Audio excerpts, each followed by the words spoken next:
Oi, gente, estávamos conversando com a Maristela, não sei o que que houve, caiu aqui, eu tive um logout, mas podemos retomar. Deixa eu ver aqui.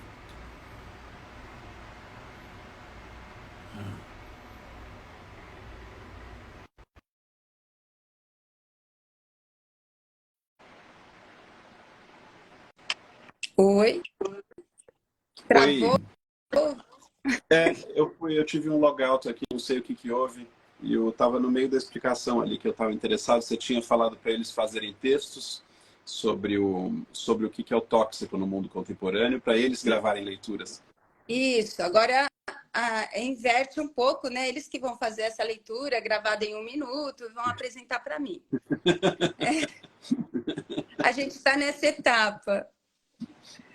E todo esse projeto, a gente também trabalha com as oficinas de redação, de uma forma interdisciplinar, e a gente faz um trabalho na escola de mostra cultural, artístico e científico. Então, esses projetos depois viram algum produto, alguma coisa mais elaborada, e a gente apresenta é, para os pais, para o público, num projeto maior.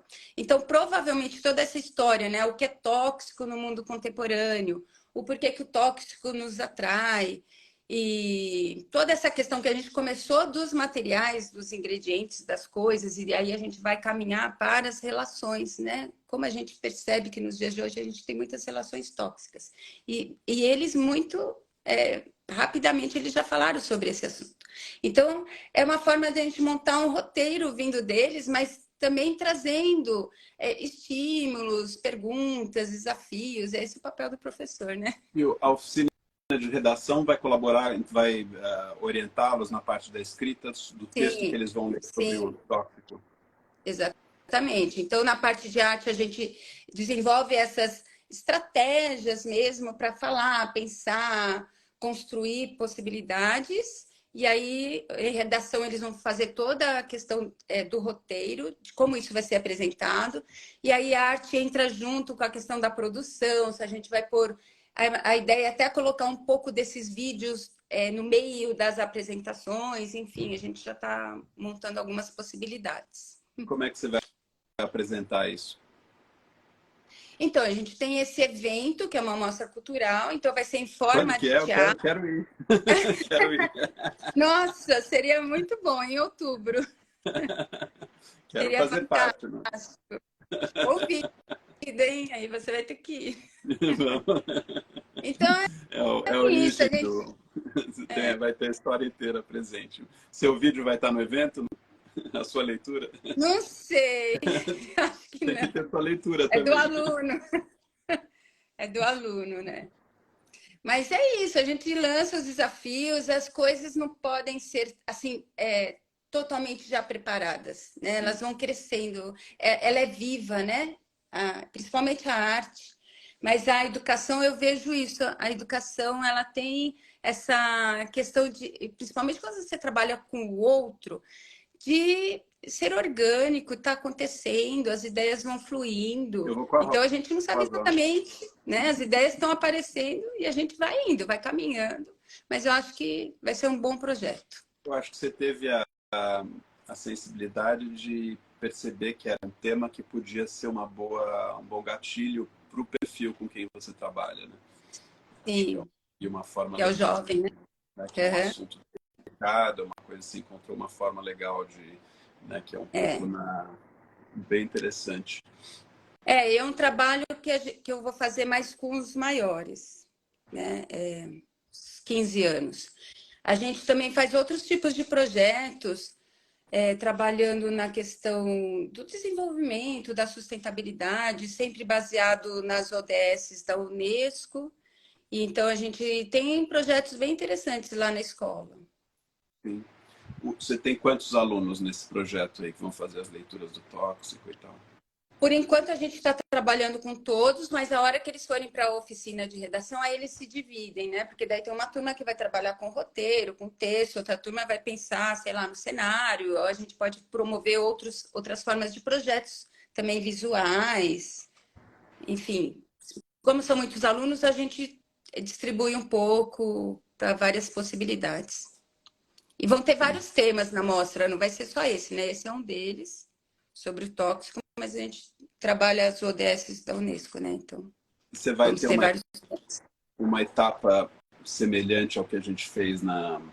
Bom, acho que você já descreveu que sim, né? Onde a partir do texto você cria algo, né? Então eles vão criar alguma coisa, eles vão criar alguma... A partir do texto eles vão criar alguma coisa. Então, Foi exatamente eles já o que vão pensar num texto para fazer a leitura para mim. Então, Sim. já é uma forma de estar pensando. Eu acho que a ideia é ir do material, dos ingredientes, para os relacionamentos. Agora, como isso vai ser contado, a construção do texto é com eles nessa oficina de linguagens. Legal.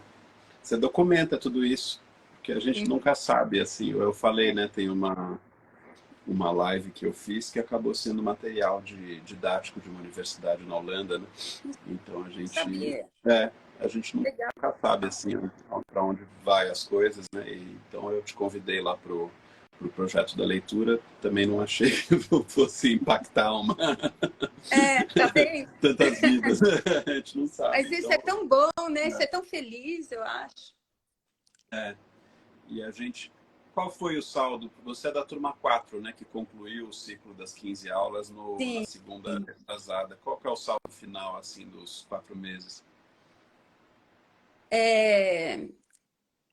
Foi um crescimento, eu acho que eu ainda tenho que continuar um pouco mais. Alguns temas que a gente estudou fica mais claro, outros ainda ficam um pouco de dúvida, a gente tem que pensar mais um pouco. A sua metodologia é fantástica, né? Porque tem essa troca e a gente ainda consegue acompanhar as outras turmas, ficar um pouco mais, né? De repente encerrou e acabou. Acho que isso é super importante, porque a gente está sempre no processo de aprendizagem. E às vezes ver uma aula e depois ver a segunda, outras coisas você percebe que não viu na primeira. É igual ler um livro, é igual ver um filme pela segunda vez ou terceira, né?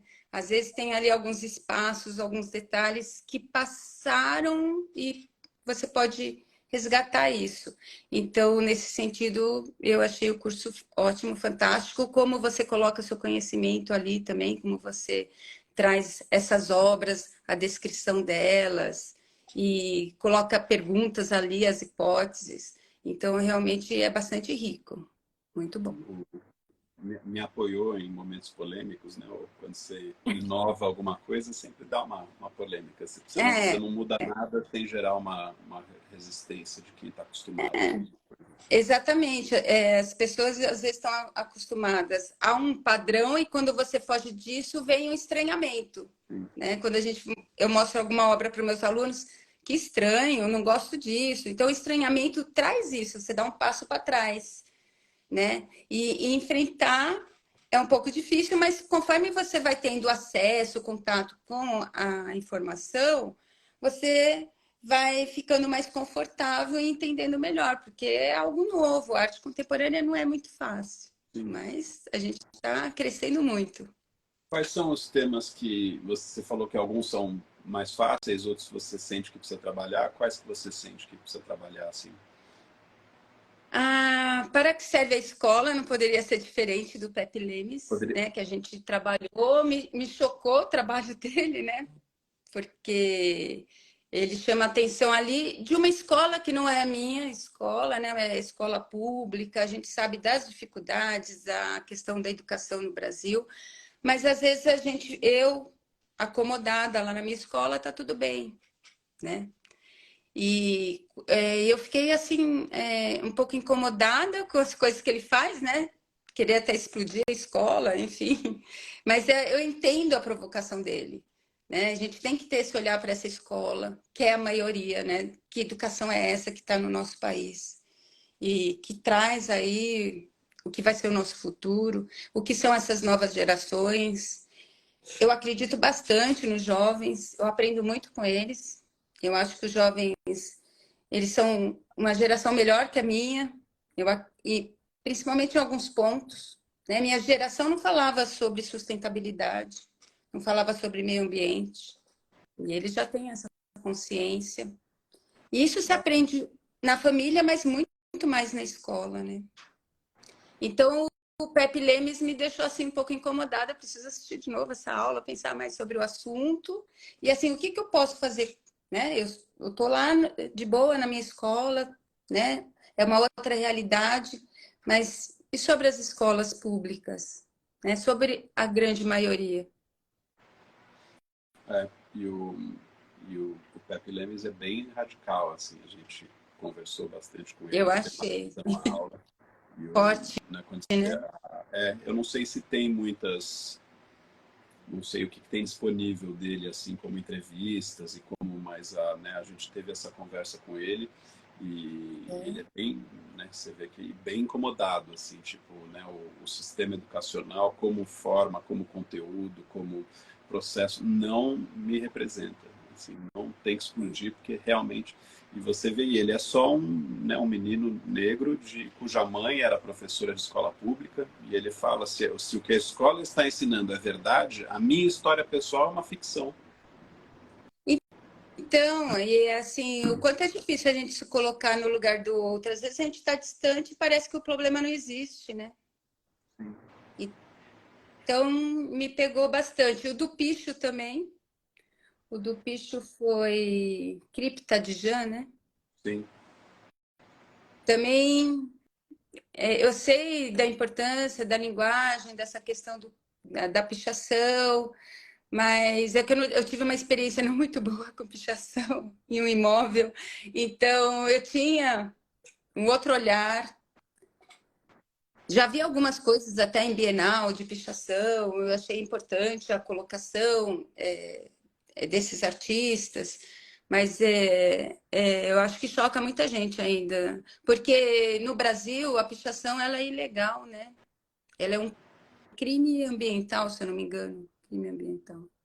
Os pichadores são enquadrados às vezes como crime ambiental e às vezes por formação de quadrilha, né? Porque eles estão sempre Uhum. juntos e eles É, frequentemente falam para mim da hipocrisia, né? Porque que uma pessoa com uma lata de tinta é tão perseguida, enquanto que a gente tem um monte de crimes corporativos, de desvios, de corrupções, de um monte de problemas, e isso passa. Mas o picho, que né, é um pouco, acho que me fez talvez entender um pouquinho com aquela live sobre as prisões, com aquele documentário sobre a 13ª emenda, né, eles, né, meio que é uma abolição da escravidão, só que não, né, para você poder manter as pessoas presas, qualquer pequena coisa vira um crime para você poder prendê-las, e aí depois você tem trabalho escravo na cadeia. Então né, então aí você começa a entender, você começa a olhar por um outro lado, né?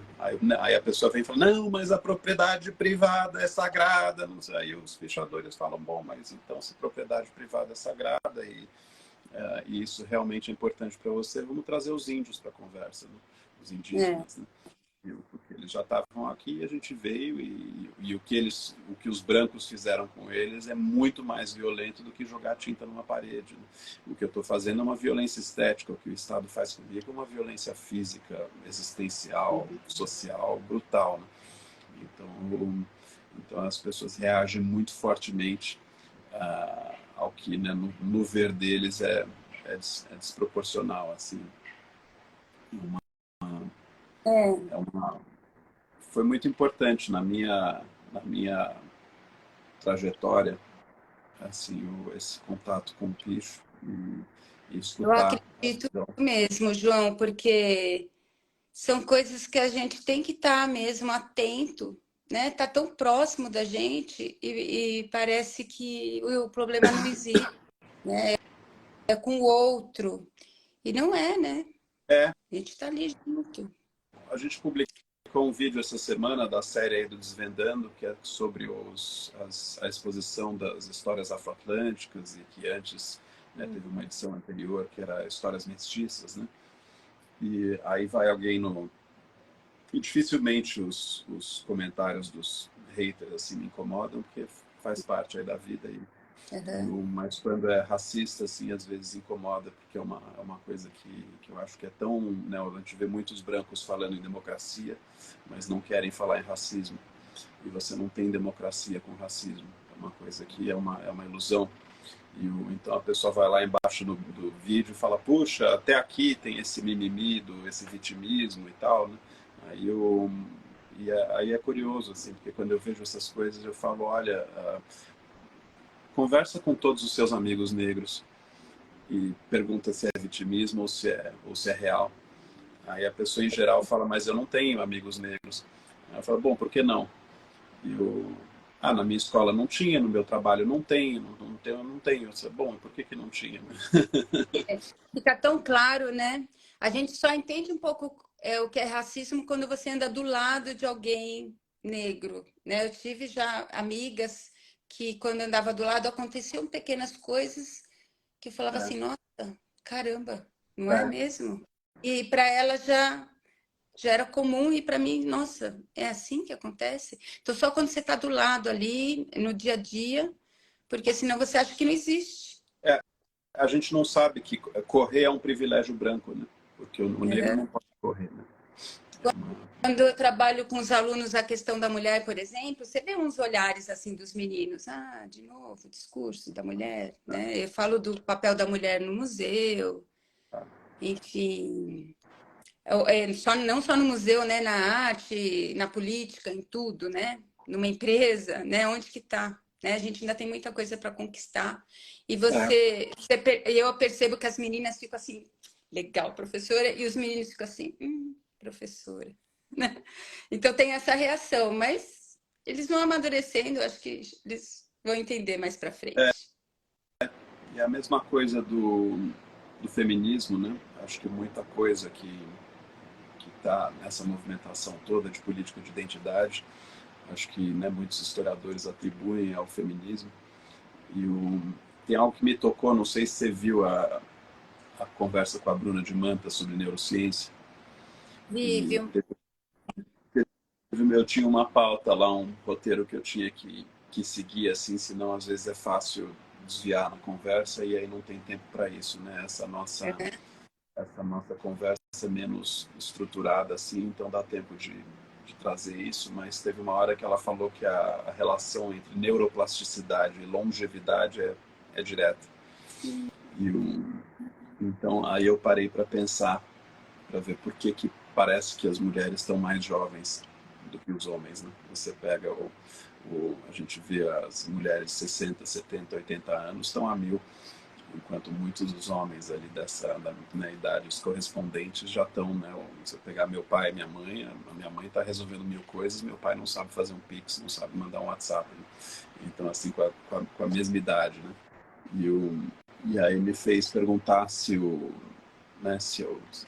talvez seja um outro lado falando em tóxico, se não sejam as consequências da masculinidade tóxica, né, que de alguma forma é mais rígido, né, menos em termos de neuroplasticidade. Acho que talvez a mulher seria interessante perguntar isso para a Bruna quando eu encontrar com ela sem pauta, né, talvez tenha mais neuroplasticidade e mais longevidade, consequentemente.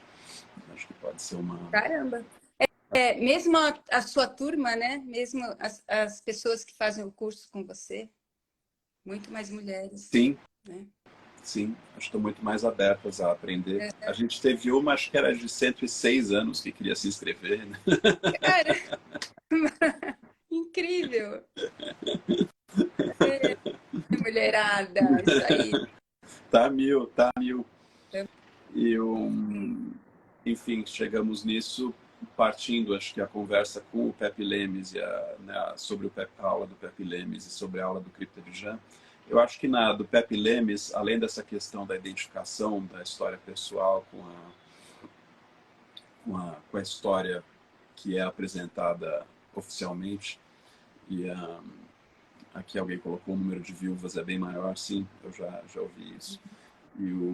Acho que o Pepe Lemes tem uma coisa muito interessante que ele traz, que é essa possibilidade de você fazer o seu papel social e profissional como uma performance. Né?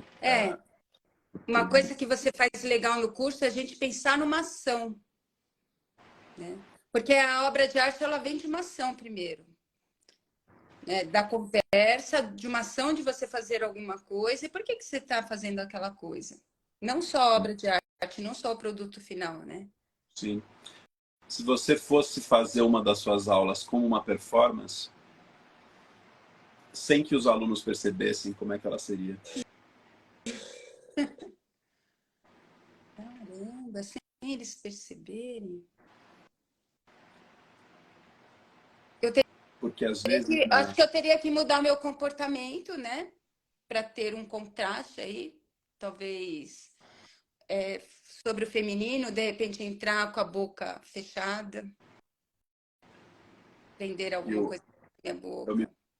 pergunto se a performance ela precisa ser performada assim, dramaticamente, ou se ela pode ser algo mais sutil que isso.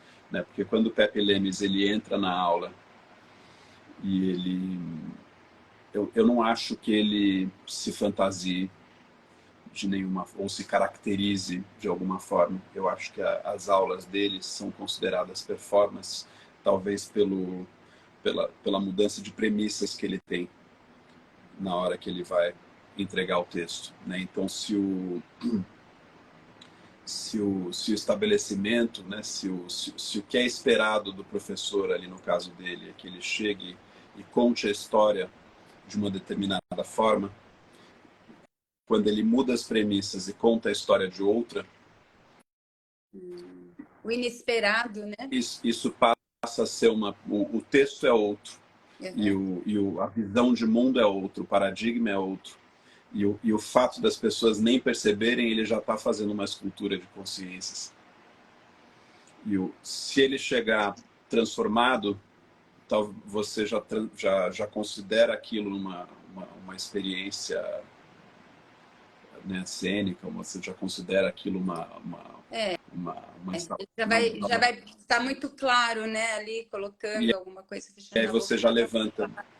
Se ele chegasse, sei lá, pintado de carvão e viesse com uma outra versão da história, algumas pessoas iam levantar uma resistência.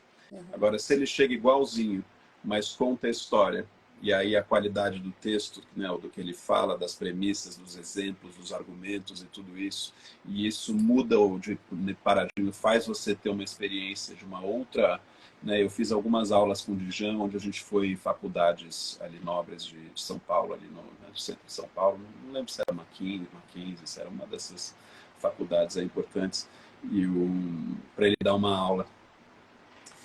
E aí é claro que aí só a presença dele já diz muita coisa, mas às vezes, talvez se você chegar com essa mesma presença, mas com outro texto, e esse texto baseado em outra visão de mundo, outros paradigmas, outras premissas, eles nem perceberem, e isso for, né, registrado de alguma forma, não precisa ser vídeo, não precisa, pode ser pela lição de casa, pode ser pelas anotações, pode ser eu me pergunto sempre como é que seria né, isso que o Pepe Lemes traz é muito interessante, né? Ele está entregando a profissão dele, né? Ele é professor, ele entra, ele dá aula no horário que é para ele dar aula, ele entrega o que é para ele entregar, mas aquilo é uma performance artística de alguma forma, porque ele está trazendo outra. Incrível, eu preciso conhecer mais, ver de novo essa aula, porque eu fiquei mesmo assim curiosa, eu quero saber mais, eu quero experimentar, eu quero pensar mais sobre. É, talvez fosse uma pessoa interessante para ter como convidado ali, para você fazer um evento com ele. Talvez em outubro, É, quando tiver esse, você podia uma ideia. convidá-lo para. Se a escola estiver aberta, porque ele vai intoxicar, ele vai É, incendiar.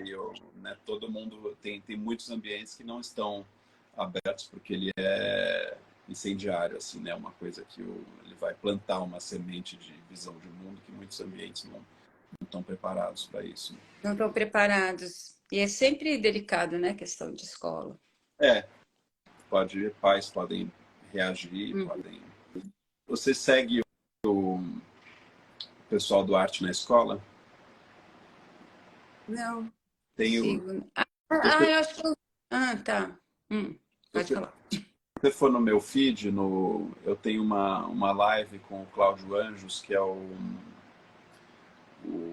CEO da Fundação IOSP, que é uma das fundações mantenedoras do Instituto Arte na Escola, e eles capacitam até 6.000 professores por ano. A gente teve a Roseli, Eu que é a vi. diretora do Instituto Arte na Escola, que fez o curso. E, Tá. e eles capacitam Eu vou ali, acho que olhar. eles têm 19 centros de formação pelo Brasil. Eles fazem E formação com professores, né? eles É formam isso. eles formam professores de arte no Brasil inteiro. É muito legal essa live com ele, porque inclusive eles têm as estatísticas todas. Temos, sei lá, 500 e tantos mil professores de arte no Brasil. Acho que 5% dos 500 e tantos mil professores de arte são formados em arte. Você tem professores de educação física dando aulas de arte, você tem eles têm esses números todos, é muito interessante. Depois você vê, agora eu estou montando esse clube de leitura e talvez eu traga o Cláudio novamente para fazer uma conversa. Ele é muito interessante. Tá bom, vou ver. E eles fazem um prêmio, que é o prêmio para o professor de arte do ano. E aí, isso se você entrar no YouTube, acho que você vai adorar, porque é repertório para as coisas que você faz, porque eles premiam ali, sei lá, os 5 melhores professores de arte no ano. E aí esses professores vão e falam e dizem como é que eles estão trabalhando as turmas. E tem projetos incríveis, assim, de arrepiar como é que Que legal. eles envolvem. Imagina, é fantástico, muito bom. Vou entrar lá, vou ver, vou entrar lá. E o que mais? Acho que era isso. Acho que falamos um pouco aí você se apresentou um pouco do seu histórico, falamos um pouco de algumas aulas aí que te marcaram, normalmente eu gosto de saber como é que isso está impactando. Acho que você falou como é que isso está impactando a sua vida profissional, até deu exemplos, né? Como é que isso impacta a sua vida pessoal, assim, como pessoa, você ir mudando a sua visão de mundo, trazendo esse olhar contemporâneo para como é que isso te impacta? Eu acho que de várias formas, assim, é o jeito de olhar o mundo mesmo, de olhar o entorno, o que está do meu lado, o que é tóxico para mim, pessoalmente, né? E como que eu posso fugir dele ou mudar a situação. Então, eu acho que tudo isso daí, lógico que trouxe na minha vida profissional, porque eu trabalho com arte, mas pessoal de uma forma muito forte. Eu já vou olhar as coisas de uma maneira diferente, né? Eu vou nas exposições, eu vou em algum lugar, eu vejo um filme e eu acho que eu cresci muito nessa questão de olhar o outro, de se colocar no lugar do outro e que tudo a gente tem que se questionar mesmo para tudo. E eu acho que isso foi muito forte. Você falou em colocar no lugar do outro e eu estava te falando da vida pessoal e estava pensando um pouco na minha, numa situação, acho que foi uns 2, 3 meses atrás, uma amiga me convidou para ir num bar no Itaim e aí a gente entrou nesse bar e pegou lá um lugar confortável para sentar e tudo, aí passou uns 5, 10 minutos e eu queria ir embora, né? E ela falou, mas por que você quer ir embora? A gente está no melhor lugar, esse lugar é incrível. Olha, as pessoas são bonitas e não sei o quê. E eu falei, aí eu tinha um pouquinho de intimidade, eu falei, olha, não me interessa estar num ambiente cheio de gente linda e rica, não, isso não eu me sinto numa bolha. Não, e acho que isso foi o estudo constante da arte, de várias perspectivas. Isso vai te colocando na realidade de um jeito que quando você entra numa bolha você fica desconfortável. Fica desconfortável. Exatamente. Como é forte, né? Como é forte.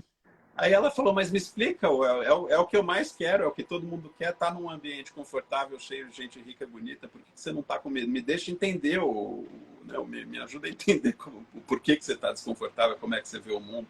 E eu falava, olha, tem tanta coisa para fazer, o mundo está tão complexo, está tão... Né, para a gente ficar aqui assim, ilhado, Aí eu acho que talvez tenha sido uma consequência na minha vida pessoal. Às vezes foi um ponto, assim, mas é que às vezes a gente vai pirando um pouco, né?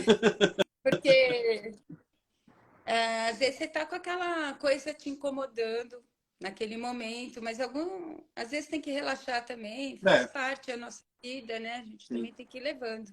É, e relaxar. E, bom, acho que era isso. Não sei se você tem alguma pergunta para mim, alguma... Não, só te agradecer, né? Mais um desafio, que eu estava com medo de fazer essa live. Mais um desafio, você tira a gente da zona de conforto, né?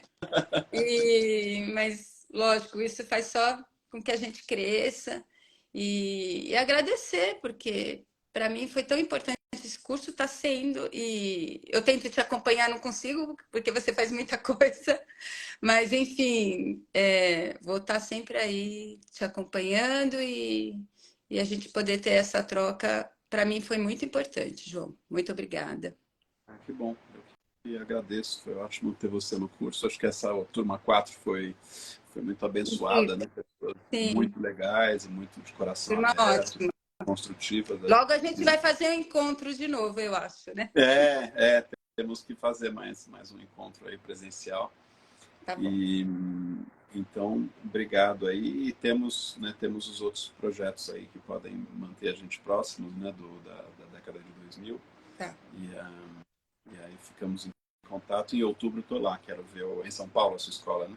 Em São Paulo, É. perto da USP. Ah, legal. Quero lá ver Vou a te aplicação. contando. Tá bom. Maravilha. Obrigada. Obrigado, Maristela. Obrigado a Tá. todos aí. Hoje é o último dia de inscrição na Semana do Olhar Contemporâneo. Fecha hoje às 23h59. Se alguém estiver assistindo aqui e estiver interessado, acaba hoje as inscrições. Então, temos aí como parte do projeto, né, parte da inscrição, os 12 meses, como a gente estava falando com a Maristela, né, acaba a inscrição, é uma espécie de assinatura, então por 12 meses vocês podem rever as aulas. E temos também, a gente fez essa semana um aquece dessa palestra surpresa sobre neurociência, né, o cérebro dos 3%, essa interdisciplinaridade arte e neurociência. E tem o curso da década de 90. Aliás, você chegou a ver o curso da década de 90, Maristela? Eu acho que as pessoas não veem, me dá uma pena. Então, João, mesmo o material que você coloca lá é tanta coisa, mas a gente também tem um ritmo bem puxado, né? E para mim é importante também ver esse curso da década de 90. Não Tá cheguei a lá, ver. você tem Eu acho por que eu vou 12 meses. ter que usar minhas férias para colocar em ordem, porque é loucura, né? A gente traz projetos, escola e também questões pessoais, e quando a gente vê já passou, né? São artistas E gigantes ali, Laura Lima, Rosângela sim, Renaud, Ernesto Neto, adoro. são os grandes Sim, ali. eu trabalho com os alunos, esses artistas, para mim é super importante. Mas nas férias eu vou pegar firme e vou ver tudo.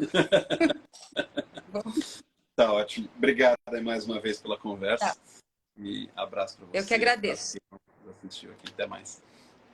Tchau, até.